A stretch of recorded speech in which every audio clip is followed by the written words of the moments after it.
that where you suggest people start? What if someone's never done goals? Like my wife Carmen does not do goals. She might have goals in her head, but she doesn't write them down. She doesn't think about them. I'm the goal setter of the group. I'm the one who's got it all on paper and all set to go. And so what would you suggest to someone who's never done it before? The first suggestion is to actually start that relationship with a piece of paper, a journal, a diary. That relationship, it can be fun. And again, the person's got to find the fun in actually writing things down and start a relationship with mind dumps, manifestation, planning, yet find it in a way that they're not going to be triggered into trauma, beating themselves up. So can it be fun? And then putting a little timeline in and saying, can we do some goals in areas like what's interesting? So if you want to do a new business, you start planning out the business. If you want to do a new passion project, you want to learn something, you can start a diary on learning video editing. And so you start this relationship where there is some writing or drawing or dancing or whatever, and allow that relationship of writing. I say, think it, ink it, do it, review it. That's another planning system, right? Yeah, and I like the visual.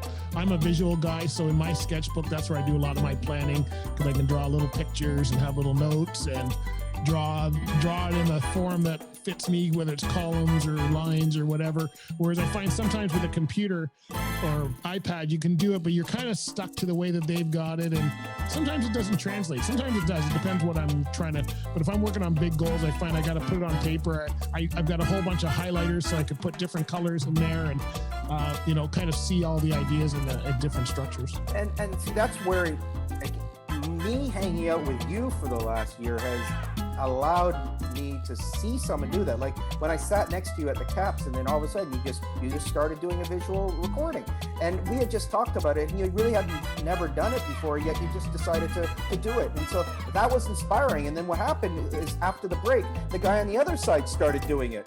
And by being sandwiched between you guys, I started doing it, yet I started out with stick people. And so my stick people but then if you go do a YouTube video on stick people, there's like 80 different ways to do stick people. So it's not wrong to, wherever you are in planning, just go and start a relationship with a journal. Start journaling. And why I love my little system called GPS, go write down 10 things you're grateful for. And then ask yourself, in the next 90 days, what are 3 things I would love to learn? How about in the next 180 days, what are 3 things that I would like to do?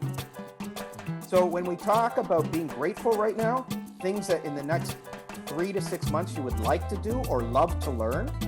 And then how about in the next 3 years, who would I love to serve?